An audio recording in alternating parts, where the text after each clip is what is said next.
Assalamualaikum Assalamualaikum warahmatullahi warahmatullahi wabarakatuh. wabarakatuh. Kami dari kelompok IRA akan mempresentasikan asesmen satu kami ya, asesmen satu mata kuliah Augmented Reality. Di sini kami akan membagikan desain awal dari buku yang akan kami buat, yang berjudul Petualangan Bapak Nemo Mencari Si Kecil di Laut Dalam. Nah, untuk anggotanya sendiri, yang pertama ada saya, Raffi, dengan NIM 707082330071. Saya berperan dalam asesmen ini itu dalam desain cerita, visualisasi good ending, dan membuat PPT. Lalu ada rekan saya Yudi, silahkan. Saya di Primanda Arifa dengan NIM 707082330001. Saya sebagai desainer cover di buku tersebut. Terus ada Alfa. Halo, saya Farmida Gusti dengan NIM 707082300084. Dalam asesmen ini saya berperan sebagai desain halaman, visualisasi netral, dan bad ending. Oke, nah lalu berikutnya nih, di sini ada karakter utama kita, yaitu si ayah Nemonya. Nah, Bapak Nemo ini adalah ikan badut yang berwarna oranye cerah dengan 3 garis putih di tubuhnya ya. Dan bapak ini punya senyum yang sangat hangat di wajahnya. Ia adalah ayah yang penuh kasih, berani, dan pantang menyerah saat mencari anaknya yang hilang. Meski terkadang cemas dan kikuk, Bapak Nemo selalu mencoba melihat sisi baik dari setiap situasi dan belajar dari teman-teman laut yang ia temui. Dengan sirip kecilnya yang bergerak lincah, ia mengajarkan kita bahwa cinta dan keberanian bisa menuntun kita melewati arus kehidupan yang paling dalam. Nah, untuk sinopsis ceritanya sendiri, ini menghalangi ya sepertinya. Kita pindahkan. Nah, sinopsisnya ini, si Bapak Nemonya ini itu akan mencari anaknya. Jadi Bapak Nemo ini tuh terbangun di rumah Nemonya, lalu dia panik karena menyadari bahwa anaknya hilang, tidak di rumah. Lalu dia dengan hati yang penuh tekad, ia memulai perjalanan melintasi terumbu karang, padang rumput laut ya, hingga lautan dalam yang gelap. Nah, dalam sepanjang perjalanannya, Bapak Nemo ini bertemu berbagai makhluk laut seperti paus biru yang lembut, hiu putih yang menakutkan, orca yang cerdas, sampai ke gurita yang pandai dalam menyamar. Setiap pertemuan memberinya pelajaran berharga tentang kehidupan bawah laut dan arti menjadi seorang ayah yang tak kenal menyerah. Cerita ini mengajak pembaca untuk ikut menyelami di dunia laut yang penuh warna, sambil belajar tentang hewan-hewan menakjubkan dan pentingnya cinta, keberanian, serta harapan. Nah, di sini ada book design yang akan dijelaskan oleh rekan saya Yudi. Nah, di sini kita mengambil sampel desain front cover dan back cover sebagai mana contohnya yang telah ditampilkan oleh teman saya yaitu Raffi. Di sini saya mengambil ikon utama dari Nemo itu sendiri sebagai tokoh utama dari book yang kita gunakan. Dan di sekeliling dari Nemo itu merupakan adalah hewan-hewan yang telah dijumpai oleh Nemo itu sendiri. Lalu ada judul dari buku kita sendiri yaitu di paling atas dan logo Telkom serta yang logo dari project kita sendiri.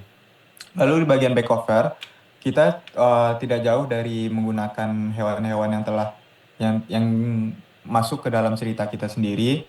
Dan sebagai penarik bagi pembaca yaitu kita mengajak mereka buat bertanya apa isi dari cerita buku tersebut dengan kita kita eh, konfigurasi dengan sinopsis-sinopsis dari cerita kita sendiri. Lanjut, Wi. Nah, Nah, di main story design kita menggunakan bahwa petualangan nggak jauh sih dari yang telah yang telah Raffi bacakan, di mana si Bapak Nemo mencari anaknya yang telah hilang di lautan dalam. Seekor ikan badut yang merupakan Bapak Nemo terbangun di rumah anemonya dan panik saat menyadari anaknya hilang. Dengan penuh tekad, ia memulai perjalanan melintasi terumbu karang, padang padang lamun hingga bertemu banyak-banyak hewan di lautan lepas. di Nah, sini lanjut biar ke saya jelaskan aja ya. Jadi di sini ada branching story desainnya. Nah, jadi pilihan pertama itu akan ada di halaman ketika Bapak Nemo ini terbangun. Dia akan dihadapi dengan 3 pilihan.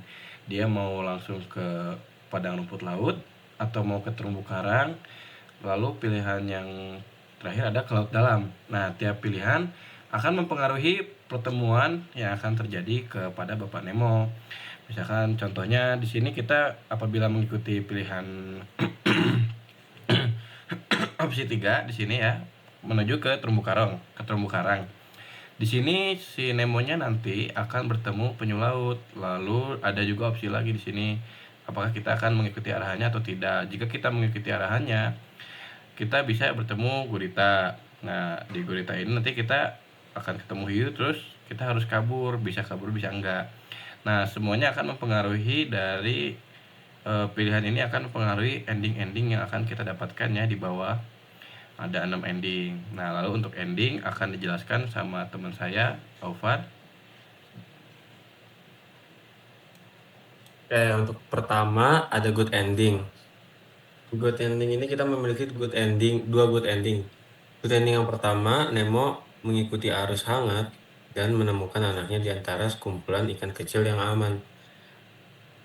Ia memeluk anaknya, lalu berkata, "Aku tak akan melepaskanmu lagi." Itu memiliki pesan cinta dan kesabaran selalu menemukan jalan. Lalu untuk good ending yang kedua, Nemo bertemu dengan paus hiu yang membawanya ke permukaan dan mempertemukan dia dengan anaknya yang tersangkut di rumput laut.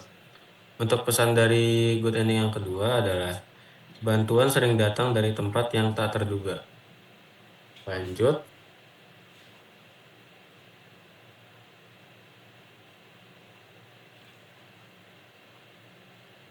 Untuk netral ending, dia ada dua juga. Untuk yang pertama, Nemo bertemu dengan kawanan ikan kecil dan memutuskan untuk melindungi mereka. Di di netral ending yang pertama, gambar ini memiliki pesan yaitu kadang kehilangan membawa arti yang baru. Untuk netral ending yang kedua, Nemo tak menemukan anaknya, namun menemukan telur-telur ikan lain dan menjaganya dengan penuh kasih. Yang memiliki arti dari foto ini, dari gambar tersebut, yaitu keluarga bisa datang dalam banyak bentuk. Untuk bad ending juga ada dua. Yang pertama, Nemo kembali ke Gua Hiu dan tak pernah kembali. Yang memiliki pesan keberanian tanpa kehati-hatian dapat membahayakan diri sendiri. Lalu untuk bad ending yang kedua, Nemo tersangkut jaring plastik manusia dan laut menjadi gelap. Nah, itu saja dari kelompok kami. Sekian, terima kasih. Assalamualaikum warahmatullahi wabarakatuh.